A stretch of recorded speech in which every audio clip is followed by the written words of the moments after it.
Halo my friend, selamat datang dan berjumpa kembali bersama Best Storyland. Kali ini akan saya ceritakan sebuah film yang mengisahkan tentang planet bumi yang sekarat akibat kelalaian manusia dalam menjaga dan melindungi rumah bagi semua makhluk hidup yang ada di planet ini.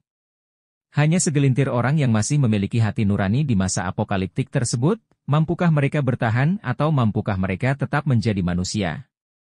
Baik para sahabat, daripada penasaran, langsung saja mari kita cari tahu kisahnya.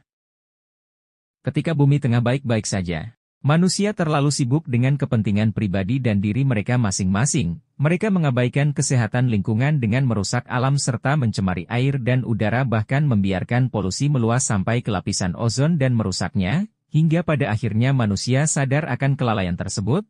Namun sayangnya itu sudah terlambat karena bumi telah sekarat dan tidak layak untuk dihuni lagi. Oleh karena itulah, mereka orang-orang kaya pindah ke bawah tanah dan membangun koloni baru serta pemerintahan baru yang aman dan nyaman. Mereka meninggalkan orang-orang miskin untuk tetap di permukaan sehingga kebanyakan dari mereka mati kelaparan dan terkena penyakit, namun orang-orang yang masih bertahan didominasi oleh para penjahat dan pembunuh, bahkan mereka membentuk geng untuk melakukan pemberontakan ke dunia bawah hanya untuk sekantong makanan dan sebotol air. Pemerintahan dunia bawah tanah dipimpin oleh seorang pria yang dijuluki Overlord. Setelah sekian lama berkoloni di bawah tanah, beliau selalu berkomitmen untuk melindungi rakyatnya dari ancaman geng pemberontak. Oleh karena itu beliau membentuk sebuah divisi elit pasukan keamanan bernama TCU Tracker Komunikator, di mana divisi tersebut terbagi dua bagian, yaitu unit tracker atau pelacak dan unit keamanan khusus. Tokoh utama kita adalah seorang tracker terbaik bernama Jason Storm. Dia sudah bertahun-tahun bekerja untuk TCU. Jason masuk ke unit 22 bersama partnernya yang bernama Zoe Kinsella. Sementara itu unit keamanan dipimpin oleh seorang pria tinggi besar bernama Bigelow, yang mana dia juga merupakan tangan kanan dari sang pengendali atau kita sebut saja Jenderal Johnny. Meskipun pemimpin tertinggi adalah Overlord, tapi tracker komunikator sepenuhnya dikendalikan oleh Johnny karena dia terkenal cerdas dan ahli dalam mengatur serta merancang strategi. Sistem keamanan dunia bawah juga terbilang cukup canggih. Mereka memiliki CCTV di setiap penjuru serta pintu masuknya dilindungi oleh laser sehingga hanya anggota divisi yang bisa keluar masuk dengan bebas, karena para anggota divisi ditanami chip di dalam tubuhnya sebagai kode akses sekaligus tanda kepatuhan terhadap sistem serta sang pengendali. Tapi meskipun begitu, para pemberontak tidak menyerah untuk mencoba menerobos masuk. Puluhan bahkan mungkin ratusan kali mereka mencoba tapi selalu gagal. Hingga pada akhirnya mereka mulai mengetahui kelemahan sistem tersebut, yaitu masuk dengan menggunakan jasad dari anggota divisi. Tujuan mereka hanyalah satu, yakni tempat penyimpanan makanan. Jason dan Zoe sudah sering menendang boel mereka, tapi para pemberontak tersebut sama sekali tidak pernah menyerah meskipun nyawa yang jadi taruhan. Di sana juga terdapat para ilmuwan yang ditugaskan Johnny untuk melakukan penelitian serta terus bereksperimen meningkatkan chip program pengendali demi meningkatkan kekuatan para prajurit divisi. Salah satunya adalah Profesor Cameron, si ahli cybernatika. Johnny sengaja mempertemukannya dengan Jason dan Zoe agar Cameron bisa menjelaskan secara langsung tentang proyek rahasia yang sedang dikembangkannya. Proyek tersebut bernama TC-2000X, yakni pelacak cybernatik yang berupa chip berteknologi tinggi dengan kemampuan melacak yang jauh lebih hebat serta kemampuan bertarung yang melampaui ahli bela diri sekalipun. Namun masalahnya mereka belum mendapatkan relawan untuk dijadikan inang dari chip tersebut. Jadi kata lainnya adalah Johnny menawari Jason dan Zoe untuk menjadi sukarelawan dari proyek tersebut. Tak dapat dipungkiri meskipun TCU berisi orang-orang terlatih dan profesional, rupanya masalah internal tetap ada. Di mana Jason dan Bigelow merupakan musuh bubuyutan, bahkan selalu bertikai ketika mereka bertemu. Jika dilihat berdasarkan kebijakan TCU, memang tidak ada larangan berkelahi antara sesama anggota, hanya saja mereka menyelesaikan masalah pribadi tidak dengan cara sembarangan seperti gelut saat tugas, gelut saat istirahat ataupun gelut saat modal, melainkan dengan cara sportif, yakni bertarung di arena game sehingga adil karena ada wasitnya.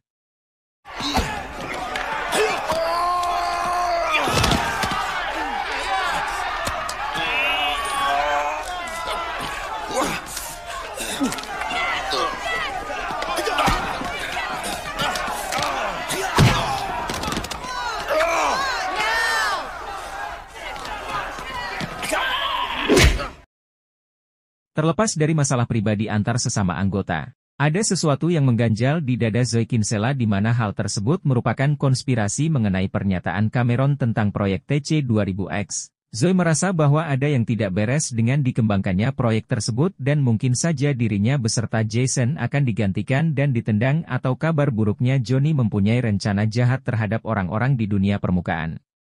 Sementara itu kita akan diperlihatkan kepada seorang petarung liar yang sering dipanggil Guru Sumai. Beliau merupakan ahli seni bela diri yang menguasai tenaga dalam atau aliran Chi atau jika di anime Naruto disebut Sage mode.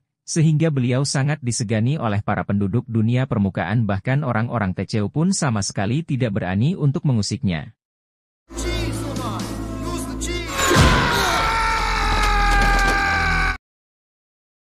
Jika orang-orang yang bersama Guru Sumai tadi adalah berandalan biasa atau geng-geng kecil, berbeda dengan kelompok yang satu ini, bisa dibilang mereka adalah penguasa dari hampir semua wilayah dunia permukaan karena kelompok tersebut memiliki banyak anggota sehingga wajar mereka jadi penguasa. Kelompok ini dipimpin oleh pria bernama Nicky Picasso yang terkenal sangat kejam dan brutal. Saat ini dia sedang memamerkan sebuah PDR pelacak yang berfungsi sebagai kode akses yang rahasia. Entah dari mana dia bisa mendapat PDR tersebut tapi yang jelas saat itu juga Nicky bersama pasukin menyerang dunia bawah.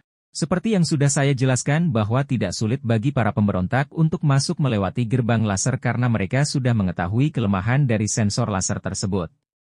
Pak Jenderal Johnny yang menyadari pun langsung memerintahkan 3 unit tracker salah satunya unit 22 Jason dan Zoe untuk mengejar kompotan Nicky. PDR yang dibawa Nicky sangat berbeda jika dibandingkan dengan milik para tracker. PDR tersebut mempunyai kode akses dan map yang lebih sempurna sehingga area atau ruangan rahasia dapat dilacak melalui alat tersebut. Pihak TCU memang sengaja menghapus map untuk zona mati pada PDR para tracker karena di dalam tempat tersebut terdapat senjata yang disembunyikan. Kata lainnya adalah mencegah adanya kudeta dari internal, namun Jason dan Kinsella merasa bahwa ada suatu kejanggalan dengan yang sedang terjadi saat ini sehingga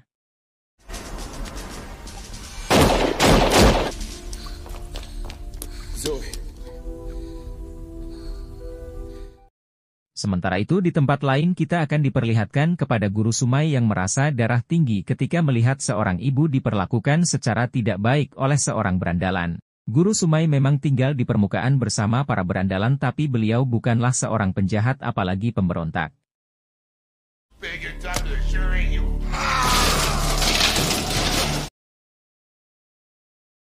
Setelah kematian Zoe Kinsella, Jason baru menyadari jika perkataan partnernya memang benar. Dari sebuah foto PDR yang sempat diambil oleh Zoe membuktikan bahwa sang pengendali memang mempunyai rahasia besar yang disembunyikan dari mereka, meskipun masih ambigu antara Johnny atau orang lain yang memberikan PDR tersebut, tapi Jason benar-benar yakin jika di dalam TCU ada pengkhianat. Pada titik ini Jason masih meyakini jika Jenderal Johnny adalah pemimpin yang baik sehingga Jason memberitai tentang PDR yang dimiliki Nicky. Mendengar hal itu Johnny malah marah karena merasa tertuduh oleh perkataan Jason sehingga percakapan tersebut diakhiri dengan dipecatnya seorang Jason Storm. Sama halnya seperti Zoe Kinsella yang telah wafat, Jason Storm yang kini sudah dipecat harus melakukan operasi untuk mengeluarkan chip yang ada di tubuhnya. Cameron adalah salah satu dokter yang mengoperasinya tapi sesaat sebelum operasi, Cameron berbisik kepada Jason dengan mengatakan bahwa Jason harus pergi meninggalkan dunia bawah, karena Pak Johnny sebelumnya menyuruh Cameron untuk melenyapkan Jason pada saat operasi. Cameron memang sedari awal terpaksa bekerja untuk Pak Johnny, sehingga dia berbohong kepada Pak Johnny dengan alasan yang cukup masuk akal. Menyadari jika Jason akan menjadi ancaman, Pak Johnny pun memerintahkan Bigelow untuk membawa pasukin menuju kediaman Jason agar tidak ada saksi mata dari kejahatannya tersebut. Pantas saja pada saat insiden itu terjadi Pak Johnny tidak mengerahkan unit keamanan untuk menangkap komplotan Nicky Picasso. Rupanya kejadian tersebut hanyalah perangkap bagi Jason. Sekarang Jason difitnah dan masuk ke dalam daftar buronan, tidak ada jalan lain bagi Jason selain kabur menuju dunia permukaan untuk bersembunyi dari kejaran mantan rekan-rekannya. Setelah Jason pergi dari dunia bawah, kembali terkuak sebuah fakta mengejutkan di mana sebenarnya Zoe Kinsella tidak mati pada insiden kemarin. Zoe hanya koma untuk sementara waktu tapi ketika itulah Johnny memanfaatkan Zoe untuk dijadikan inang bagi proyek TC-2000X, sehingga Zoe Kinsella sepenuhnya hilang kendali dan kesadaran atas tubuhnya sendiri.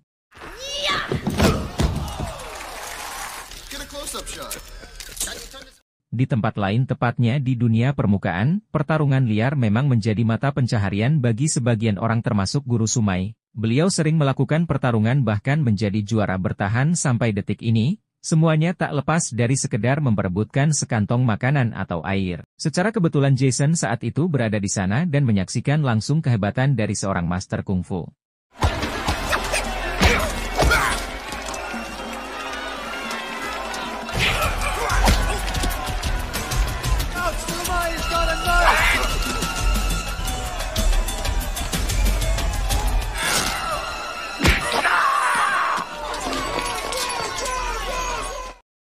Kebaikan memang akan dibalas dengan kebaikan pula. Jason yang kala itu terpojok dan hampir tertangkap oleh mantan rekannya pun berhasil diselamatkan oleh Guru Sumai dan dibawa ke tempat kediamannya. TC2000X diprogram untuk menarik perhatian Nicky Picasso dengan kehebatan bertarungnya. Nicky memang langsung tertarik dan mengajak TC2000X bekerja sama menyerang dunia bawah, tapi dalam sebuah percakapan TC2000X memberitai misi yang sedang dijalaninya, di mana TC2000X diprogram untuk menyelamatkan dunia permukaan dengan mengaktifkan kembali proyek besar yang berada di stasiun terminal, tapi masalahnya mereka kesulitan untuk masuk ke stasiun terminal karena wilayah tersebut dikuasai oleh kelompok Lifers yang terkenal sangat tangguh. Maka dari itu Pak Jenderal Johnny membutuhkan Nicky Picasso yang memiliki pasukin banyak untuk bisa menyerang kelompok tersebut. Pantas saja Guru Sumai tidak seperti para gerombolan yang brutal dan kejam. Rupanya beliau memiliki seorang anak perempuan bernama Lingling sehingga wajar jika beliau masih memiliki hati nurani dan bijaksana dalam menyikapi suatu hal, karena itu semua demi melindungi putri tercintanya. Tak hanya itu, Guru Sumai juga berhasil mendidik Lingling dengan baik, bahkan Lingling mengetahui banyak hal tentang Nicky Picasso beserta Lifers dan stasiun terminal. Di mana menurut Lingling stasiun terminal adalah pabrik senjata kimia yang dilindungi kelompok persaudaraan penjahat ganas, atau biasa disebut Lifers. Pabrik tersebut dulunya dibangun untuk memperbaiki polusi dan kestabilan lingkungan, tapi sayangnya pabrik tersebut dihentikan secara tiba-tiba sehingga sekarang planet bumi menjadi tak layak huni. Satu-satunya cara untuk menembus benteng pertahanan Nicky adalah ketika di siang hari, karena semua anak buah Nicky tertidur dan itu merupakan kesempatan yang bagus untuk melakukan penyerangan. Dendam atas kematian mitra terbaiknya membuat Jason nekat, namun untung saja Guru Sumai dengan senang hati membantu sahabat barunya tersebut. Lalu ketika Jason akan menghabisi Nicky, tiba-tiba datang TC2000X yang membuat Jason kaget karena selama ini dia mengira bahwa Zoe Kinsella benar-benar sudah meninggal. Jason juga belum mengetahui jika partnernya itu dalam pengaruh chip sehingga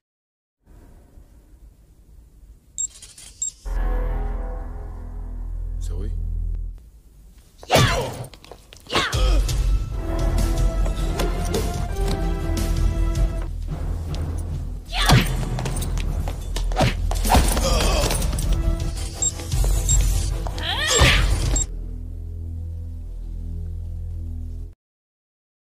TC2000X memang diprogram untuk dijadikan sentaja demi melindungi dunia bawah, namun Cameron sebagai pencipta chip tersebut sengaja tidak menghilangkan perasaan dalam diri Zoe. Bisa dibilang Cameron mempunyai rencana di balik rencana meskipun dirinya tahu jika Jenderal Johnny akan darah tinggi.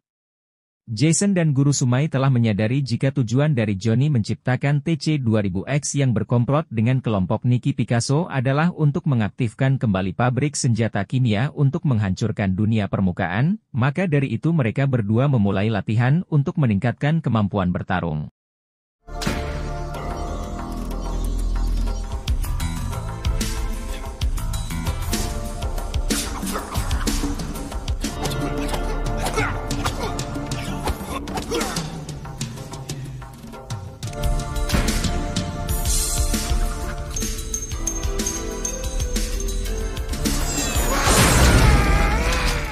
Setelah selesai berlatih, Jason merasa percaya diri untuk menyelamatkan Zoe Kinsella dari cengkraman Pak Johnny. Lingling yang mendengar nama Kinsella pun teringat dengan seorang pria bernama Bertram Kinsella, di mana dialah orang yang membangun stasiun terminal atau pabrik senjata kimia demi memulihkan lingkungan bumi. Namun dia dilenyapkan sebelum proyeknya terrealisasi sehingga pabrik tersebut disegel agar tidak disalahgunakan. Cameron memang sedari awal telah menyadari jika Pak Johnny adalah orang yang licik. Maka dari itu Cameron sering melakukan pengintaian di ruangan pribadi Pak Johnny sehingga kali ini Cameron telah menemukan bukti valid atas keterlibatan Pak Johnny pada insiden penyusupan serta penembakan Zoe Kinsella, atau lebih tepatnya Pak Johnny lah yang menembaknya.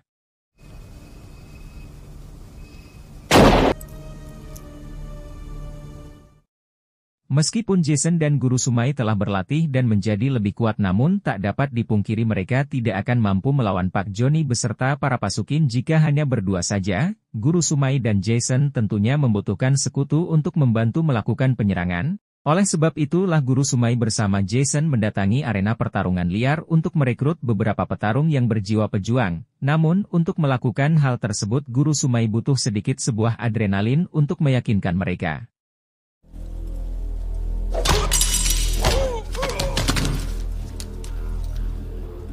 Who will join us to fight Nicky Picasso?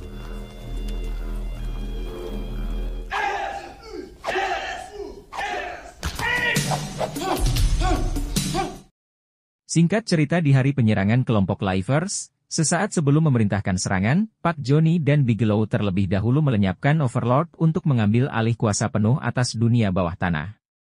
Singkatnya peluit komando pun dibunyikan, kemudian menyebarlah para pasukin Johnny serta Nicky Picasso menyerbu kelompok Lifers. Di sisi lain geng Guru Sumai sedang menunggu momen yang tepat untuk menyerang balik Pak Joni dan pasukinnya. Bisa dibilang stasiun terminal berada di ujung benteng wilayah dunia permukaan, para Lifers sebenarnya ditugaskan Overlord untuk menjaga pabrik kimia dari serangan kelompok pemberontak, karena itulah kelompok Lifers sangat tertutup dan tidak pernah menyerang dunia bawah. Mereka telah diberi jatah kebutuhan hidup oleh Overlord.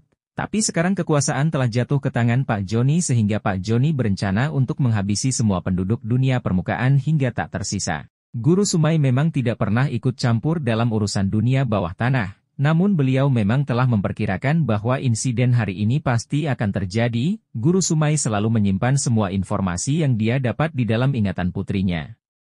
Semua orang yang ada di dunia bawah tanah beserta Nicky Picasso dan pasukinya telah diperdaya oleh Pak Joni untuk rencana yang jahat. Nicky memang terkenal dengan kebrutalan dan kecerdikannya, namun rupanya dia terlalu naif. Semuanya sudah terlambat karena TC-2000X sebenarnya adalah kunci untuk mengaktifkan kembali pabrik kimia yang disegel oleh Veteran Kinsella. Guru Sumai dan Jason berjuang mati-matian demi menggagalkan rencana Pak Joni. Hanya mereka yang menyadari dan masih memiliki rasa kemanusiaan terhadap orang-orang di dunia permukaan, meskipun mereka juga tahu jika di sana didominasi oleh para berandalan dan para penjahat.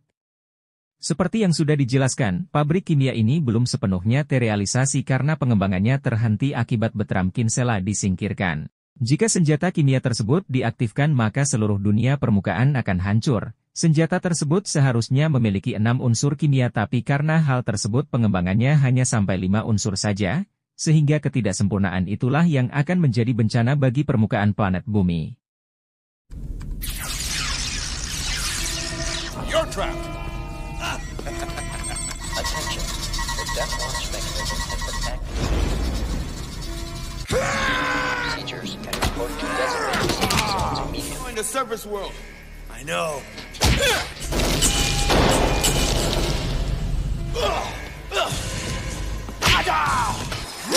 am I?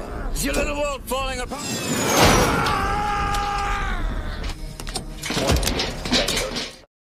Pak Joni berhasil mengaktifkan pengendali untuk meluncurkan 5 unsur kimia tersebut. Satu-satunya cara untuk menonaktifkannya adalah menyadarkan Zoe Kinsella, karena dialah kunci dari sistem yang dibuat oleh ayahnya. Rupanya maksud dari rencana Cameron ditunjukkan untuk detik ini, yang mana program dari chip yang ditanamnya sengaja diberi sedikit celah sehingga perasaan yang masih ada di dalam diri Zoe Kinsella bisa dengan mudah mengalahkan pengaruh dari program tersebut dengan Jason sebagai virusnya. Pengorbanan Cameron tidaklah sia-sia meskipun dirinya ikut andil secara diam-diam. Jason beserta Guru Sumai berhasil menggagalkan rencana licik Pak Joni untuk melenyapkan seluruh dunia permukaan. Faktanya Pak Joni memang telah mengetahui jika bumi pertiwi sedang memulihkan diri, di luar benteng wilayah dunia permukaan hampir sepenuhnya beregenerasi. Keserakahan Pak Joni atas kekuasaan membuatnya resah jika semua orang mengetahui fakta tersebut. Harapan akan selalu ada dalam diri manusia walaupun bumi diambang kehancuran. Hati nurani dan tetap menjadi manusia adalah kekuatan sebenarnya untuk mengalahkan kegelapan, seperti yang Guru Sumai katakan bahwa bertarung demi sekantong air adalah untuk menjaga bunga agar tidak layu. Dan film pun tamat. Demikianlah my friend pembahasan tentang film TC-2000X, mohon maaf bila ada salah-salah kata, maaf juga bila kurang good dalam penyampaian cerita hehe. Jangan lupa jika berkenan dan suka dengan konten saya, Silahkan subscribe, like, dan jika ada saran atau koreksi harap tulis di kolom komentar. Terima kasih telah menonton sampai habis. Oke para sahabat, saya cabut dulu, ciao.